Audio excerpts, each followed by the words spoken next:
Hi, I'm Dr. Sarah Beth Wilson, and this is the story of how my stepbrother's arrogance taught him an expensive lesson about underestimating a country vet. Sometimes the person in muddy boots knows more than the one in the designer suit. Wilson Ranch wasn't just any cattle ranch, it was home to the most prestigious breeding program in Texas, with bloodlines worth millions. My grandfather started it, my father expanded it, and I dedicated my life to it, becoming a veterinarian specifically to care for our award-winning herd. Everything changed when Dad married Eleanor Peters 6 years ago.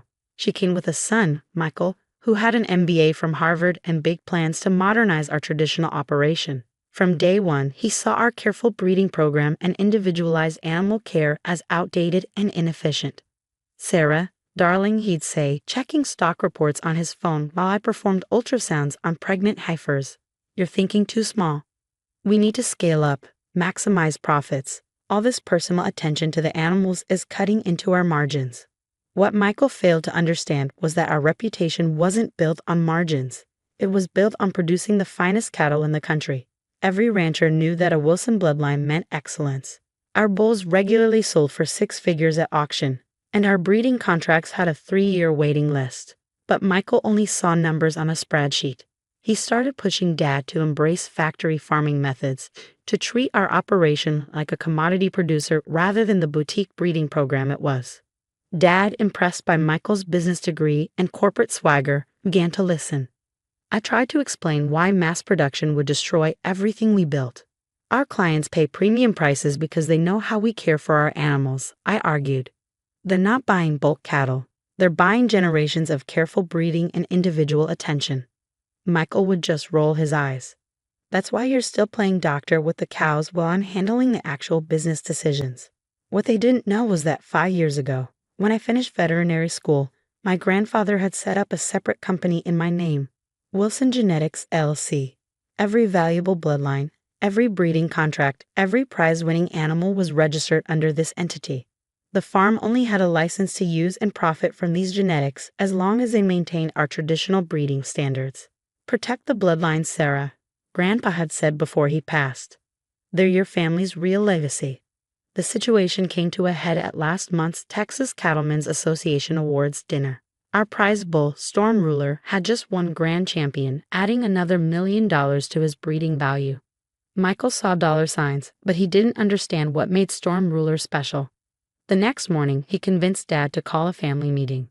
It's time for Wilson Ranch to enter the modern era, Michael announced, standing in our family room in his Italian suit, looking out of place among the worn leather furniture. I've drawn up a modernization plan that will triple our production capacity. He laid out his vision, selling off our overvalued prize bulls, replacing them with quantity over quality, turning our carefully managed pastures into high-density feeding operations. Dad has agreed to sign over controlling interest to me. Michael continued, smirking in my direction. We need decisive leadership, not someone who spends all day playing vet with the animals. I watched as Dad signed the papers, Eleanor beaming beside him, 20 years of my life's work being handed over to someone who saw our animals as nothing but numbers on a balance sheet. Don't worry, Sarah, Michael said condescendingly.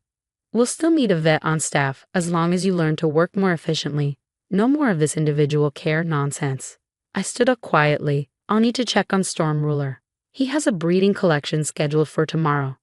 Whatever, Michael waved his hand dismissively. Just make sure all the paperwork is ready for when I take over next week. We've already got buyers lined up for some of these overpriced animals. I drove my truck out to Storm Ruler's pasture, where he grazed with his carefully selected herd. Pulling out my phone, I made a call I'd hoped I'd never have to make. Dr. Roberts, it's Sarah Wilson. Remember that contingency plan we discussed? It's time. The next morning dawned bright and clear. Michael arrived early, ready for his first official day as the new head of Wilson Ranch. He had buyers coming to look at Storm Ruler, planning to sell our champion bull for quick cash. His new Range Rover kicked up dust as he drove to the main barn, already talking on his Bluetooth about modernization plans. He was so busy looking at his tablet that he didn't notice something odd. The pastures were empty. I sat in my clinic office, calmly drinking coffee, waiting for the storm to hit. Sarah, Michael burst through my door, face red. Where are the cattle? Where's Storm Ruler? I looked up from my medical records. Oh, they're safe. Wilson Genetics LLC moved them to our new facility last night. Wilson what? What are you talking about? I pulled out a folder and slid it across my desk. 5 years ago, Grandpa created a separate company to protect our bloodlines. Every valuable animal on this farm, their genetics, offspring rights, breeding contracts, they're all owned by my company. The farm only had a license to use them as long as certain conditions were met. Michael snatched up the papers, his hands shaking. This is impossible. The farm owns the cattle. The farm owns some basic stock. I corrected him. But Storm Ruler, his entire breeding line, the embryos in our lab, the $1 million breeding contracts, they all belong to Wilson Genetics. Check the registration papers. The color drained from his face as he frantically flipped through documents. Every major asset he planned to sell was legally owned by my company. Dad, he shouted, pulling out his phone. We have a problem. Dad arrived 20 minutes later with Eleanor and had already laid out all the documentation. Breeding registries, genetic patents, contract agreements, everything Grandpa and I had quietly put in place to protect our legacy. The farm only had a licensing agreement, I explained to Dad gently. It expired the moment you signed over control to someone planning to abandon our breeding standards. You underhanded little Eleanor began, but Michael cut her off, his business mind finally grasping the situation. How much? He demanded.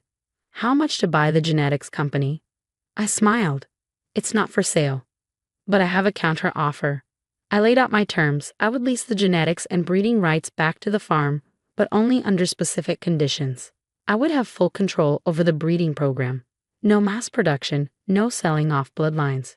We would maintain the standards that made Wilson cattle the best in the business. And if we refuse?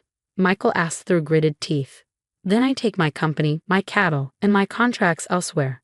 The buyers you lined up, they're not paying premium prices for the farm, they're paying for our bloodlines. Without them, Wilson Ranch becomes just another commodity ranch. Dad sat heavily in a chair, looking suddenly old. Sarah, why didn't you tell me about this? Would you have listened, Dad? You were so impressed by Michael's modern business ideas, you forgot what made our farm special in the first place. The next few weeks were tense. Michael tried to fight it legally, but our documentation was ironclad. In the end, they had no choice but to accept my terms. Storm Ruler and the rest of our prize herd returned to their pastures. I took over the breeding program completely, while Michael focused on the farm's basic operations under my supervision. Last month at the National Cattle Show, we won 5 championships. Michael stood awkwardly at the celebration dinner as buyers praised our commitment to traditional breeding excellence. You planned this all along, didn't you? He asked later, watching me tend to a newborn calf. All those years of playing the simple farm vet. I wasn't playing anything, I replied, checking the calf's vitals.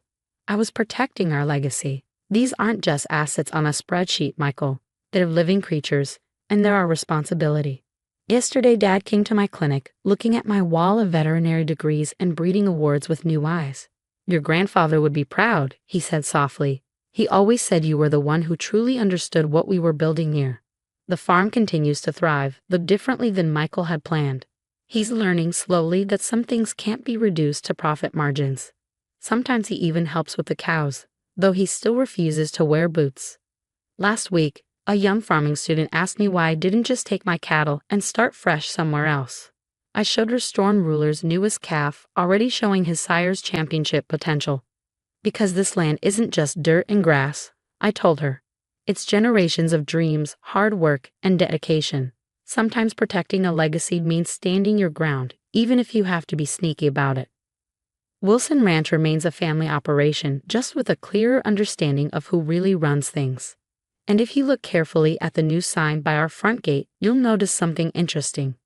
Wilson Ranch in proud partnership with Wilson Genetics LLC. Sometimes the best revenge isn't about winning. It's about preserving what matters, even if you have to outsmart a Harvard MBA to do it.